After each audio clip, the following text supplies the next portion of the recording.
Capítulo 19. Ejercicios para detectar errores, la prueba de una prueba. En el capítulo 18 revisamos cómo integrar todo lo aprendido acerca de la evaluación de pruebas diagnósticas. Vimos cómo combinar reproducibilidad, exactitud, intervalos de normalidad, sensibilidad, especificidad, valores predictivos y curvas ROC para construir un juicio clínico sólido. También discutimos que ninguna prueba funciona aislada, que la prevalencia altera profundamente la interpretación y que, en oncología, una prueba puede ser excelente en un escenario y desastrosa en otro.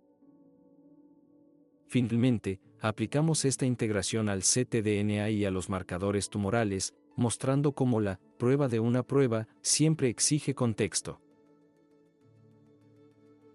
Objetivos del capítulo. Aplicar los principios de los capítulos anteriores mediante ejercicios reales para detectar errores en estudios diagnósticos. Reconocer cómo los errores en sensibilidad, especificidad, selección y variabilidad pueden invalidar un estudio completo.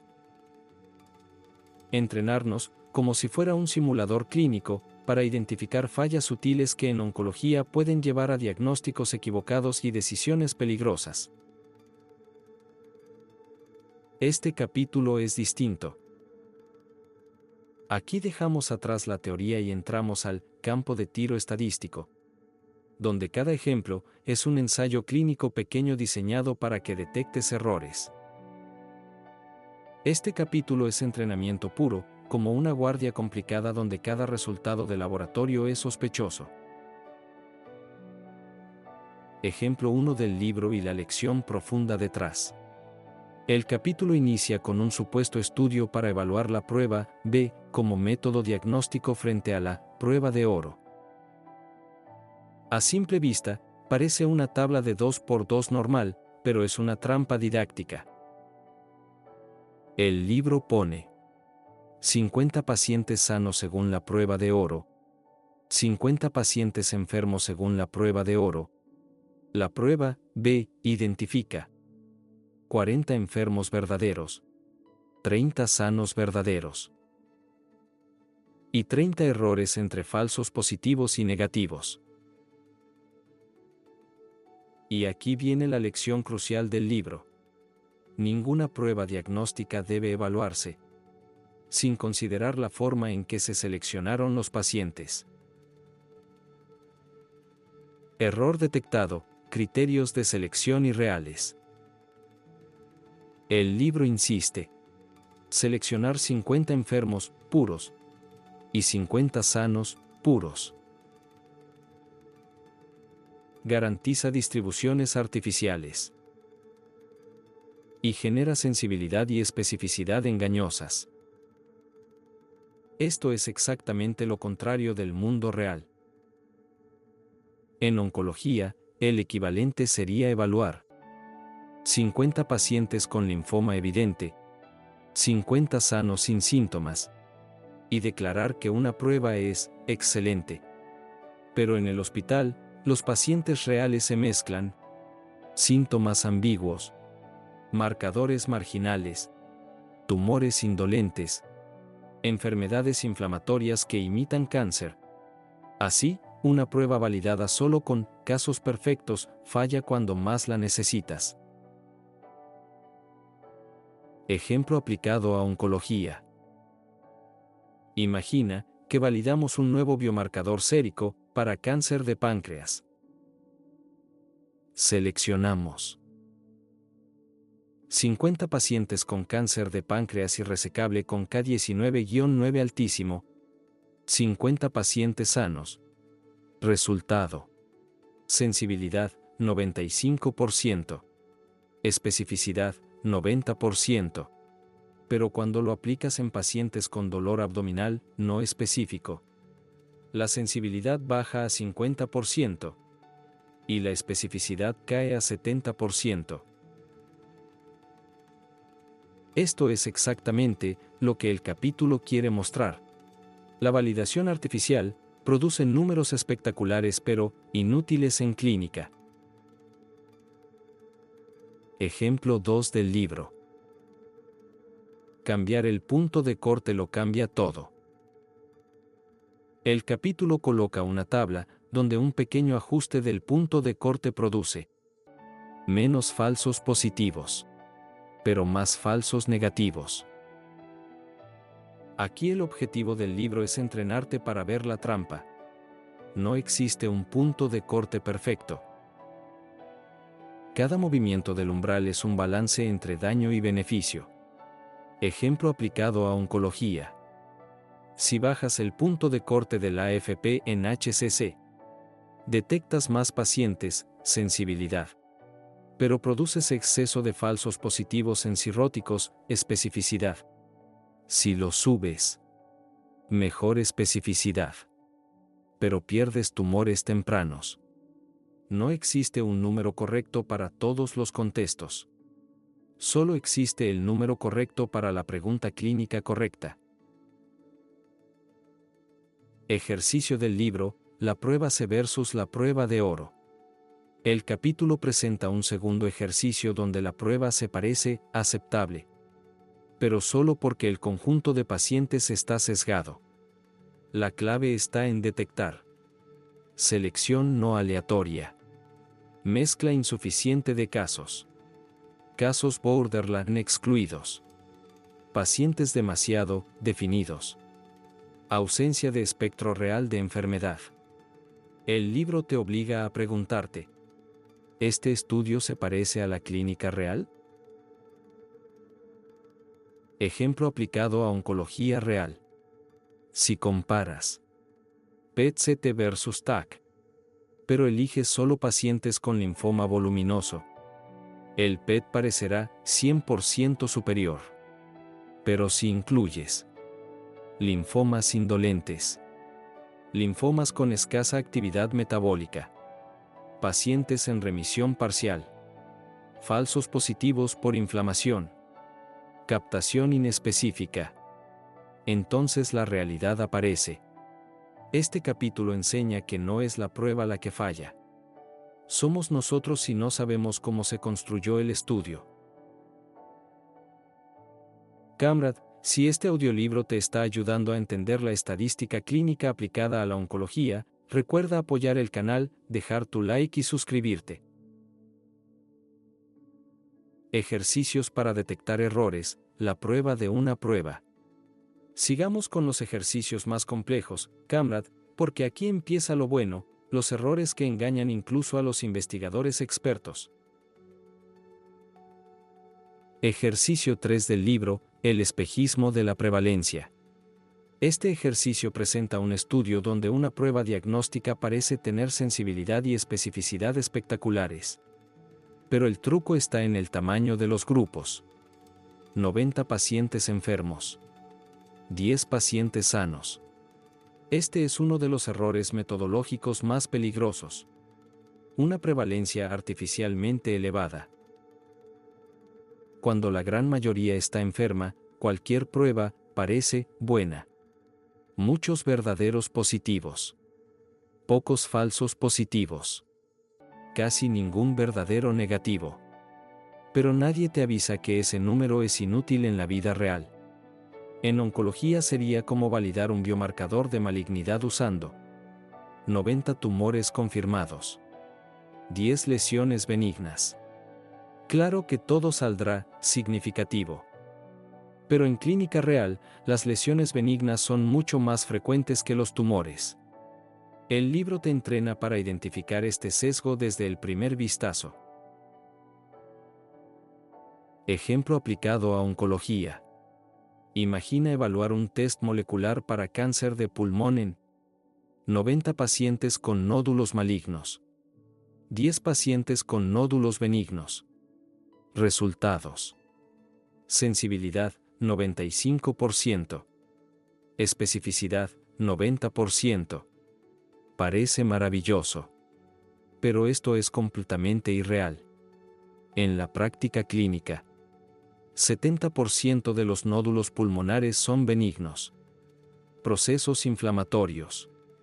Granulomas. Secuelas. Cicatrices.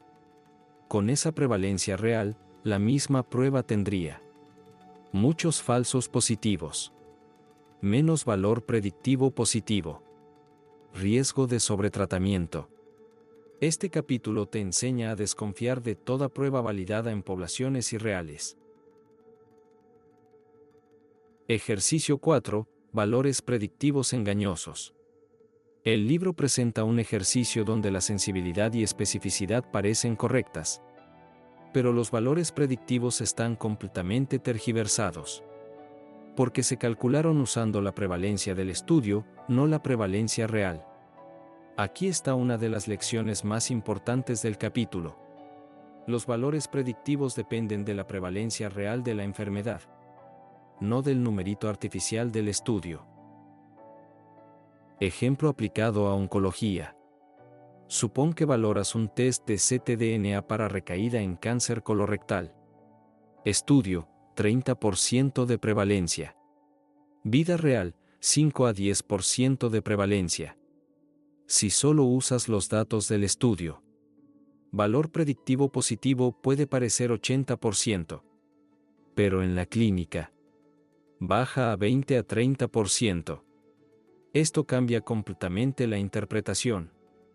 Un resultado positivo en la vida real no significa recaída. Significa que necesitas más pruebas.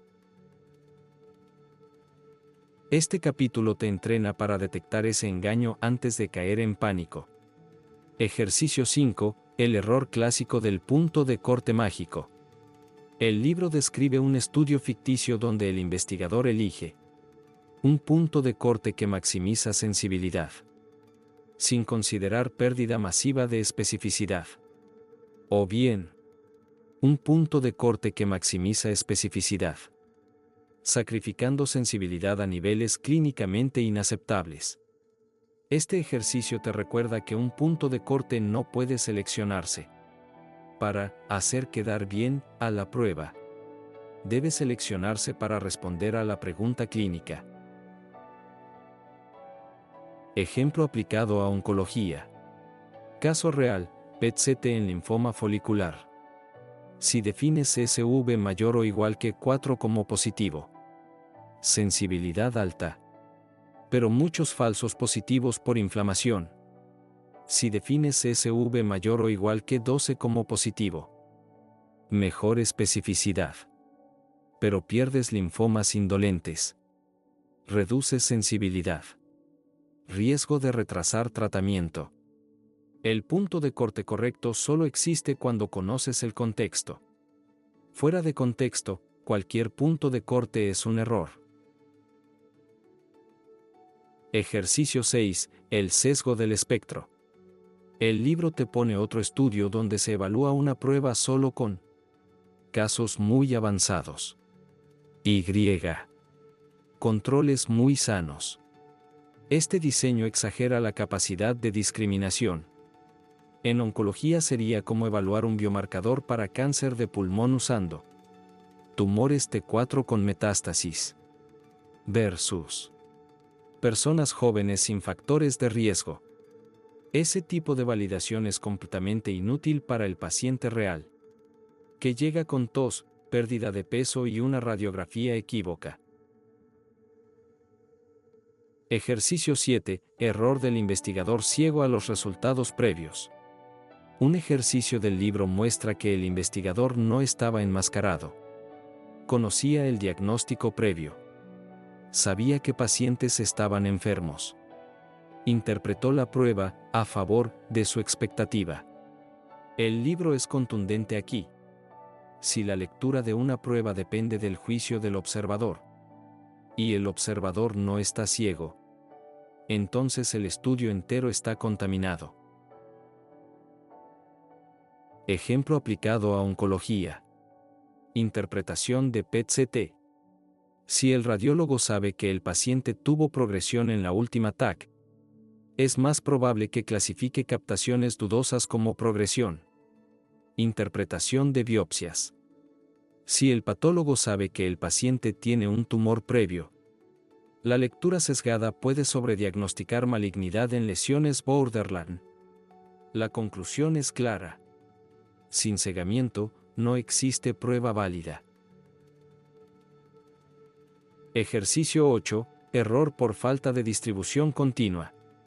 El libro muestra un diseño donde los valores son tan perfectos, tan separados, tan limpios, que es imposible que sean reales. El mundo real tiene ruido, valores intermedios, pacientes ambiguos, situaciones que no encajan. Si no hay ruido biológico, el estudio es falso o mal diseñado. Ejemplo oncológico. Si un estudio muestra K125 mayor que 40 siempre indica cáncer de ovario. Esto es imposible en la vida real. CA5 siempre indica cáncer colorectal. Falso, los fumadores contradicen eso cada día. PSA4 siempre indica cáncer de próstata. Falso, prostatitis y HPV destruyen ese mito. Una prueba sin ruido no es una prueba, es una caricatura. Entramos a la parte final del capítulo, Camrad. Aquí vienen los ejercicios más complejos, los que diferencian a un lector casual de un oncólogo capaz de diseccionar un estudio diagnóstico, como si fuera una biopsia. Ejercicio 9. El engaño de la baja variabilidad. El libro muestra un estudio donde los valores de la prueba son sorprendentemente homogéneos, sin dispersión, sin rangos intermedios. Cuando no existe variabilidad, el problema no es la biología, es el estudio. Esto puede significar instrumentación deficiente, selección de pacientes no representativa, manipulación de datos, análisis incompleto. Ejemplo aplicado a oncología. Imagina un estudio de un test de ctDNA en cáncer de mama metastásico donde todas las pacientes con progresión tienen ctDNA muy alto. Todas las pacientes sin progresión tienen ctDNA 0. Esto jamás ocurre en la vida real. La variabilidad es esencial. Pacientes con respuesta parcial pueden tener ctDNA bajo pero detectable. Pacientes con progresión mínima pueden tener valores equivocados. Inflamación y necrosis tumoral pueden aumentar ctDNA sin progresión real. Si los valores son demasiado perfectos, desconfía. Ejercicio 10. El error por circularidad. El libro presenta un estudio donde la prueba se evalúa usando como gold estándar un criterio que depende de la misma prueba. Este error es mortal en metodología. La prueba se valida a sí misma. Ejemplo clásico del libro. Definir enfermedad como tener un valor alto en una prueba y luego evaluar si esa prueba detecta enfermedad. Absurdamente circular. Ejemplo aplicado a oncología. En un estudio sobre PD-L1. Definir paciente con alto riesgo como paciente con PD-L1 alto. Y luego evaluar si PD-L1 predice riesgo. Ese estudio no demuestra nada. Solo confirma su propia definición.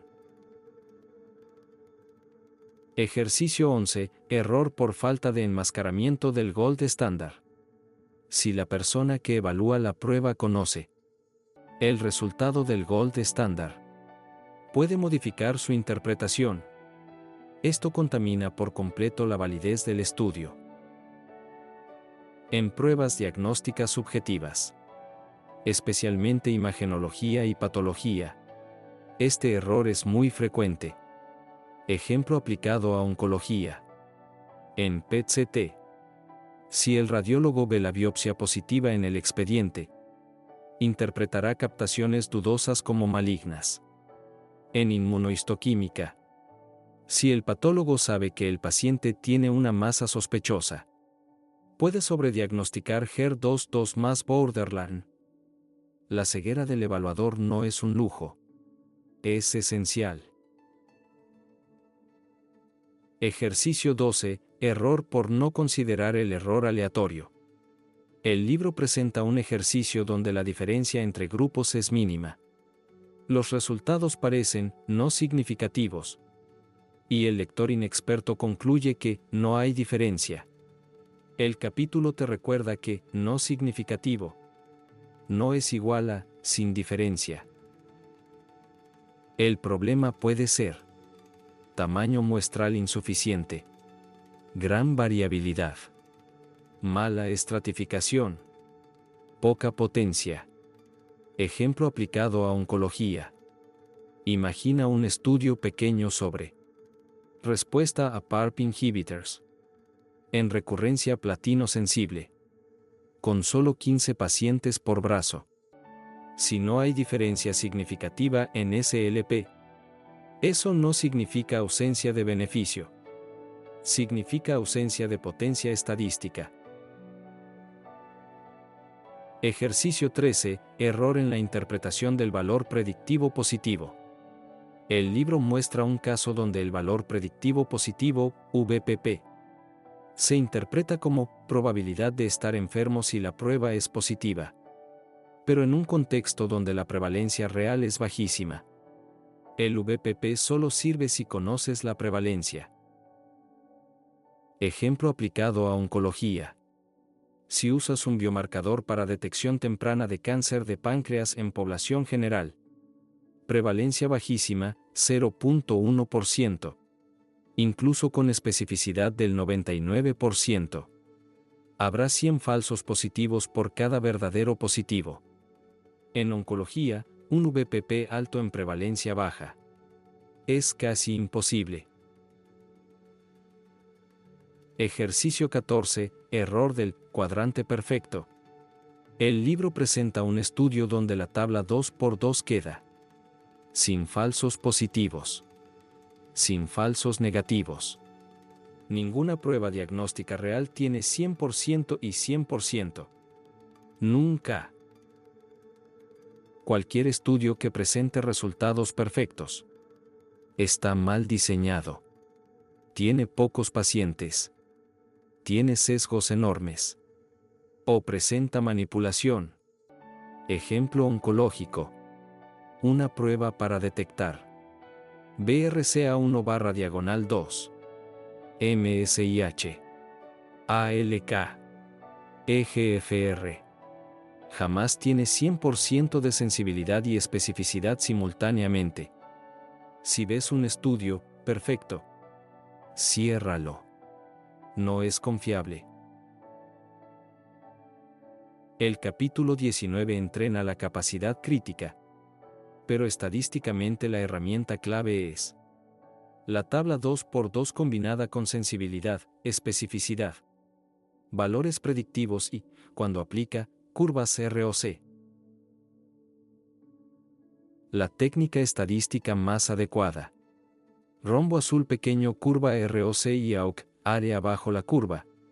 Porque permite comparar pruebas, detectar puntos de corte razonables, cuantificar la discriminación diagnóstica, evitar interpretaciones engañosas basadas en un solo punto de corte. Es exactamente la herramienta apropiada para todos los ejercicios que revisamos. La curva ROC es la forma más sólida de evaluar discriminación diagnóstica, controlar sesgos y evitar errores del capítulo 19. Veritas non timet examen. La verdad no teme ser examinada. Capítulo 20. Introducción a las tasas. En el capítulo previo revisamos cómo evaluar críticamente un estudio utilizando el marco uniforme, primero entender el diseño, después analizar la asignación, luego valorar la medición del desenlace, identificar sesgos, ajustar por variables de confusión y finalmente interpretar la fuerza de asociación. Comentamos cómo las pruebas diagnósticas pueden fallar por su variabilidad, cómo la sensibilidad y especificidad no cambian con la prevalencia, y cómo los valores predictivos sí lo hacen. También entrenamos el razonamiento para detectar errores en estudios simulados, aplicando lo aprendido a casos clínicos reales, especialmente en oncología. Objetivos del capítulo. Primero, comprender qué es una tasa en epidemiología y por qué es distinta de una proporción o un riesgo.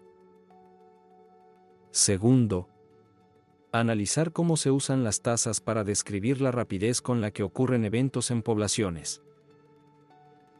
Tercero, aplicar estas ideas a situaciones clínicas reales en oncología, especialmente incidencia, mortalidad y supervivencia. Cuarto, introducir el concepto de persona-tiempo como base para interpretar correctamente estudios longitudinales. Quinto, reconocer cómo las tasas permiten comparar poblaciones aunque tengan tamaños diferentes.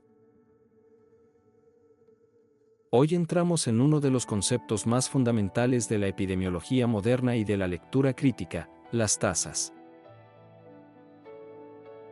Este capítulo es corto en el libro, pero es clave para todo lo que haremos después, porque las tasas son el puente entre los estudios observacionales y la estadística clínica aplicada.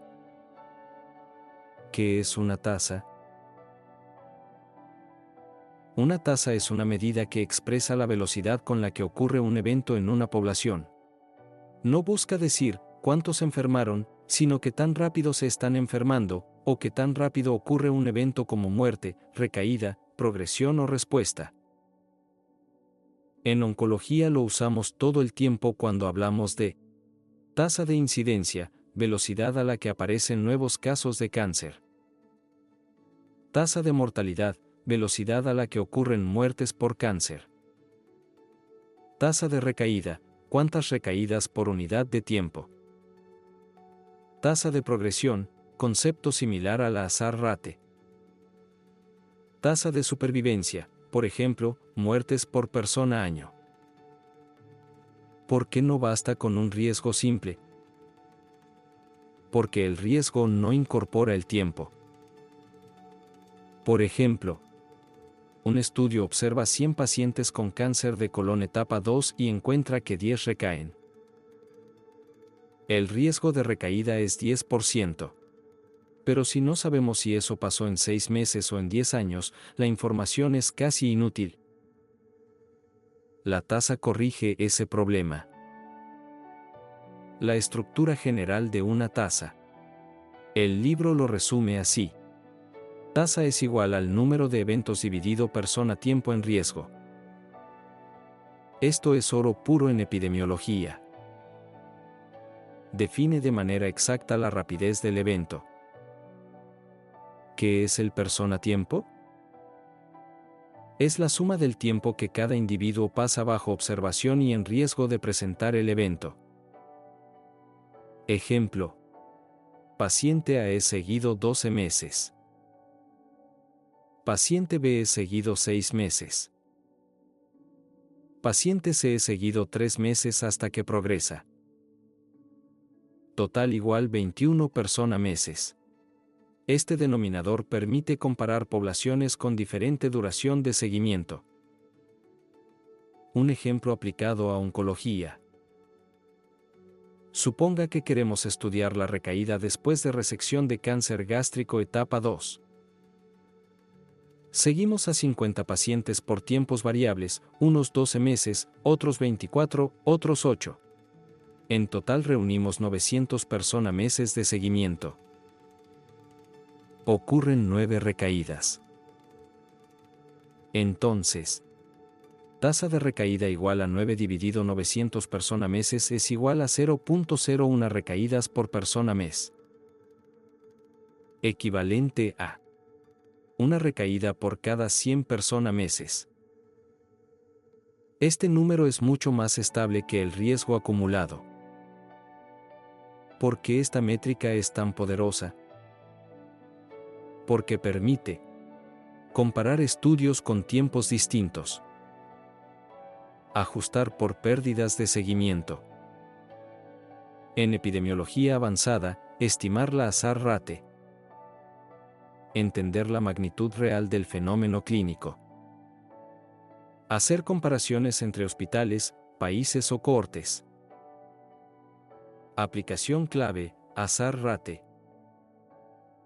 Aunque el libro aún no lo llama así, la tasa es la base conceptual del azar, que es literalmente la tasa instantánea de ocurrencia del evento. En oncología la usamos en Kaplan-Meier, ensayos clínicos y estudios de supervivencia. Un ejemplo clásico del libro, adaptado a oncología. El texto menciona cómo las tasas permiten medir fenómenos que ocurren en periodos irregulares.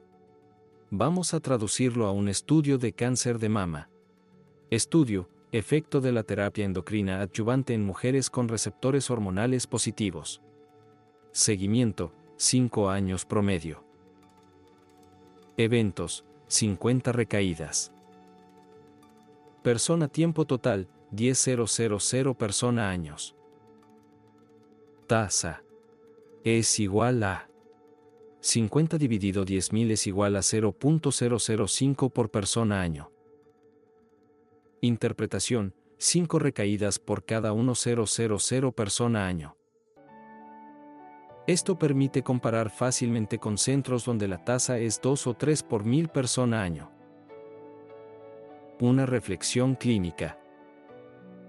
Como oncólogo, sabes que los ensayos reportan hazard ratios, pero pocas veces muestran la tasa cruda.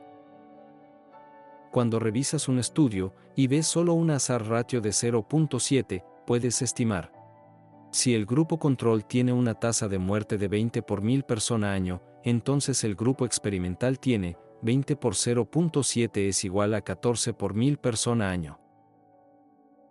De inmediato tienes una lectura intuitiva de la magnitud del beneficio.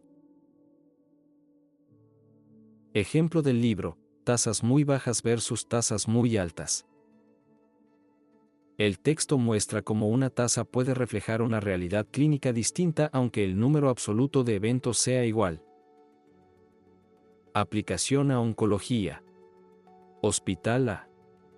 100 pacientes, 4 progresiones en 4 meses significa una tasa altísima, evento rápido. Hospital B. 100 pacientes, 4 progresiones en 48 meses significa una tasa bajísima, evento lento. La comparación de riesgos no muestra nada, la comparación de tasas lo revela todo. Otro ejemplo clínico aplicado. Imagínate, residente, que el servicio quiere evaluar la tasa de neutropenia febril asociada a FOLFOX6 modificado. De 30 pacientes, 3 desarrollan neutropenia febril, pero el tiempo de exposición es distinto porque algunos suspendieron por toxicidad. Total persona tiempo, 120 ciclos paciente. Eventos, 3. Tasa. 3 dividido 120 es igual a 0.025 por ciclo, lo que significa 2.5 eventos por cada 100 ciclos. Interpretación. El riesgo por ciclo es bajo, pero al multiplicarlo por 12 ciclos esperados por paciente, el riesgo por tratamiento completo se vuelve clínicamente relevante. Estimación de tasas y uso de persona-tiempo, especialmente utilizando modelos de Poisson o comparaciones estandarizadas. Esta técnica permite analizar datos de incidencias variables y comparar grupos desbalanceados en seguimiento. En oncología es la base para interpretar hazard ratio, incidence rate ratio, modelos de Cox, tasas ajustadas por edad. Tempus omnia revelat. El tiempo revela todas las cosas.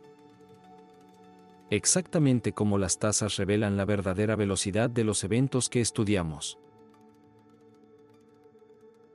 Capítulo 21. Muestreo de tasas. En el capítulo anterior repasamos cómo evaluar artículos científicos usando el marco uniforme, desde la asignación y valoración hasta el análisis e interpretación, y discutimos cómo detectar errores lógicos y metodológicos dentro de estudios aparentemente bien diseñados. También revisamos por qué la evidencia puede fallar aunque los números parezcan correctos, y cómo un residente debe aprender a leer más allá del P y del intervalo de confianza. Hoy avanzamos hacia un tema que parece sencillo pero sostiene toda la epidemiología moderna, el muestreo. Objetivos del capítulo. Primero, entender qué significa muestrear una tasa y por qué casi nunca estudiamos a toda la población. Segundo, reconocer el concepto de error muestral, inevitable incluso en estudios bien diseñados. Tercero, comprender cómo el tamaño de la muestra determina la precisión y por qué los estudios pequeños producen más variación y más ruido que señal. Cuarto, identificar qué significan muestras aleatorias, por qué son esenciales y cómo evitar errores al usar muestras fortuitas. Cuando hablamos de tasas, de mortalidad, incidencia o prevalencia, la intuición natural es pensar, bueno, estudiemos a toda la población. Pero en la vida real, fuera de registros obligatorios como los certificados de defunción, no podemos contar todo. No podemos biopsiar a todo el país, no podemos medir creatininas cada semana a toda la población, ni podemos hacer PET-CT masivos. Por eso entra el muestreo. Seleccionar una parte representativa de la población para estimar un fenómeno. Y aquí viene el primer mensaje clave que debes grabarte como residente de oncología. Toda muestra, incluso la mejor diseñada, tiene error muestral. Esto significa que si tomo una muestra hoy y otra mañana, ambas seleccionadas de forma correcta, pueden dar valores distintos. No porque alguien hizo trampa o porque el investigador no sabe. Simplemente porque el azar existe y es parte estructural de la ciencia. Ejemplo básico. Una organización toma una muestra aleatoria de 0.1% de niños en un país para medir portadores de estreptococo. La primera muestra arroja 15 por 1000. La segunda, también aleatoria, arroja 10 por 1000. Los autores concluyen que los resultados no pueden ser correctos porque usaron el mismo método. Pero sí pueden ser correctos. Eso es error muestral, simplemente la variación normal de cualquier proceso de muestreo. Aplicación a oncología. Imagínate que en el Hospital General queremos estimar la incidencia real de cáncer gástrico en Guatemala. No podemos revisar cada expediente del país, así que hacemos un muestreo de hospitales. Tomamos 3 hospitales grandes y obtenemos una tasa de 18 por 100.000. 5 meses después, tomamos 3 hospitales distintos y obtenemos 23 por 100.000. ¿Eso significa que hubo un brote? Probablemente no. Es error muestral.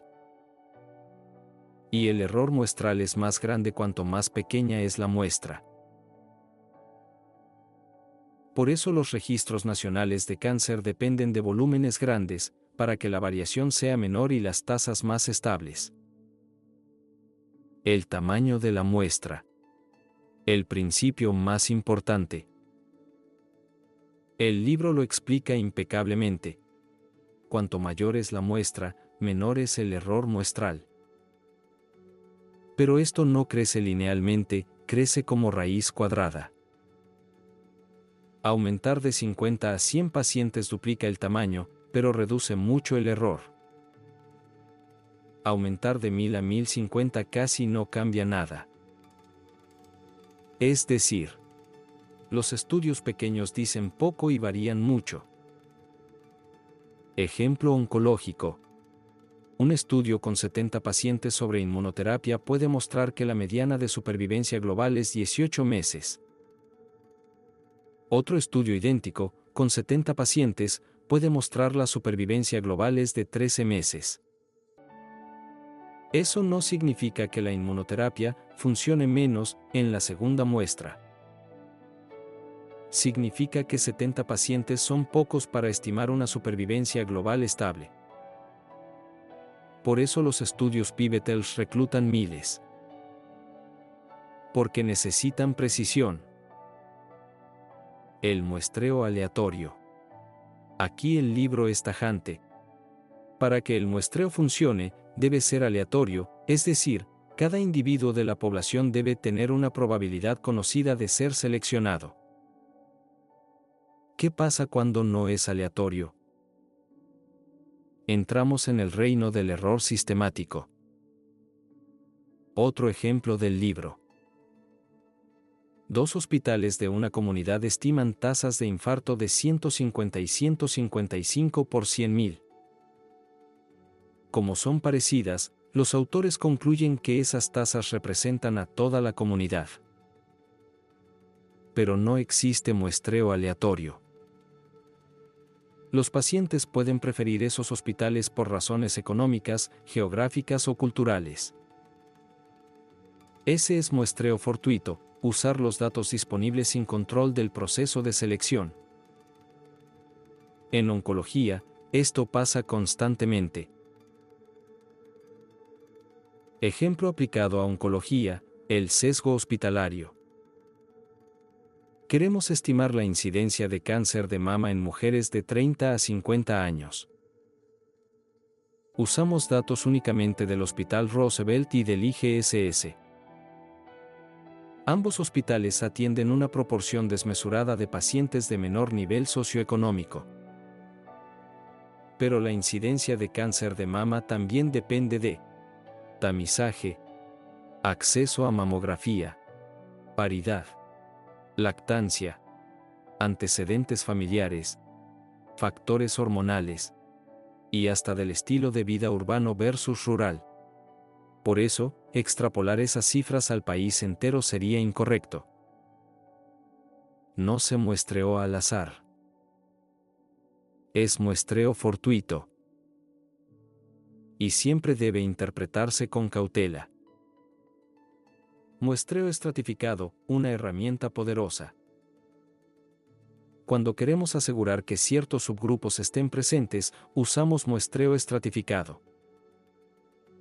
Ejemplo del libro. Hipertensión entre población negra y oriental en Estados Unidos. Ejemplo oncológico. Cáncer cervical en Guatemala.